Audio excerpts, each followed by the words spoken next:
Hi hello praise the lord bible in Telugu audio ఛానల్కి స్వాగతం. మరొక ఎపిసోడ్కి సుస్వాగతం. సో దయచేసి మీరు చివరి వరకు ఈ ఎపిసోడ్స్ని చూడాల్సిందిగా కోరుచున్నాను.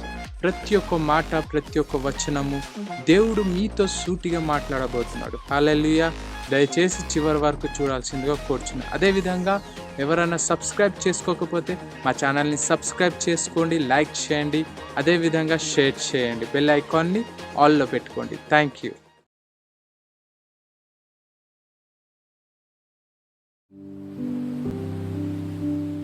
యోహాను సువార్త 21వ అధ్యాయము. అటు తర్వాత యేసు తిబిరియ సముద్రమున తీరమున శిష్యులకు మరలా తన్ను ప్రత్యక్షపరచుకొనెను.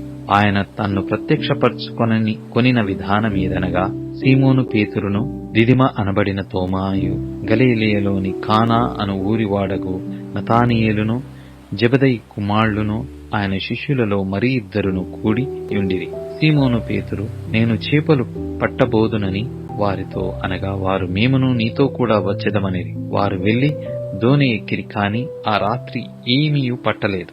సూర్యోదయమగుచుండగా యేసు ధరిని నిలిచారు. అయితే ఆయన యేసు అని శిష్యులు గుర్తుపట్టలేదు. యేసు, పిల్లలారా, భోజనమునకు మీ యొద్ద ఏమైనా ఉన్నదా అని వారిని అడగగా, లేదని వారు ఆయనతో చెప్పారు. అప్పుడు ఆయన, దోణి కుడి ప్రక్కకును వల వేయుడై మీకు దొరుకునని చెప్పాను. గనుక వారు అలాగూ వేయగా చేపలు విస్తారముగా పడినందున వల లాగలేకపోయిరి. కాబట్టి యేసు ప్రేమించిన శిష్యుడు, ఆయన ప్రభువు సుమి అని పేతురుతో చెప్పాను. ఆయన ప్రభు అని సీమోను పేతురు విని వస్త్రహీనుడై ఉన్నందున పైబట్ట వేసి సముద్రములో దుమికెను. దరి ఇంచుమించు 200 మూరల దూరమునున్నందున తక్కిన శిష్యులు చేపలు గల వల లాగుచు ఆ చిన్న దోణిలో వచ్చిరి. వారు దిగి దరికి రాగానే అక్కడ నిప్పులను, వాటి మీద ఉంచబడిన చేపలను, రొట్టెయు కనబడెను. యేసు, మీరిప్పుడు పట్టిన చేపలలో కొన్ని తీసుకుని రండని వారితో చెప్పగా, సీమోను పేతురు దోణి ఎక్కి వలను దరికి లాగాను. అది 153 గొప్ప చేపలతో నిండియుండెను. చేపలు అంత విస్తారముగా పడినను వల ఎగలలేదు. యేసు, రండి భోజనము చేయుడని వారితో అనెను. ఆయన ప్రభు అని వారికి తెలిసినందున, నీవెవడవని శిష్యులలో ఎవడును ఆయనను అడగ తెగింపలేదు. యేసు వచ్చి ఆ రొట్టెను తీసుకొని వారికి పంచిపెట్టెను. అలాగే చేపలను కూడా పంచిపెట్టెను. యేసు మృతులలో నుండి లేచిన తర్వాత శిష్యులకు ప్రత్యక్షమైనది ఇది 3వసారి. వారు భోజనము చేసిన తర్వాత యేసు సీమోను పేతురును చూచి, యోహాను కుమారుడవైన సీమోను, వీరికంటే నీవు నన్ను ఎక్కువగా ప్రేమించుచున్నావా అని అడుగగా, అతడు, అవును ప్రభువా, నేను నిన్ను ప్రేమించుచున్నానని నీవే ఎరుగుదువని ఆయనతో చెప్పాను. యేసు, నా గొర్రె పిల్లలను మేపుమని అతనితో చెప్పాను. మరలా ఆయన, యోహాను కుమారుడవైన సీమోను, నన్ను ప్రేమించుచున్నావా అని 2వసారి అతనిని అడగగా, అతడు, అవును ప్రభువా, నేను నిన్ను ప్రేమించుచున్నానని నీవే ఎరుగుదువని ఆయనతో చెప్పాను. ఆయన, నా గొర్రెలను కాయమని చెప్పాను. 3వసారి ఆయన, యోహాను కుమారుడవైన సీమోను, నన్ను ప్రేమించుచున్నావా అని అతనిని అడిగాను.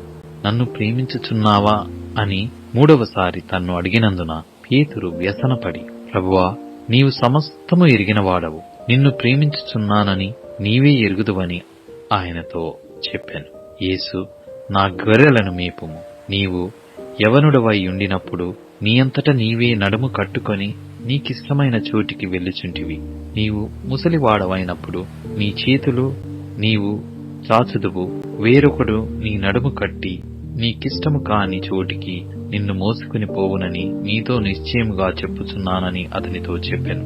అతడు ఎట్టి మరణము వలన దేవుని మహిమపరచునో దాన్ని సూచించి ఆయన ఈ మాట చెప్పాను. ఇట్లు చెప్పి, నన్ను వెంబడించుమని అతనితో అనెను.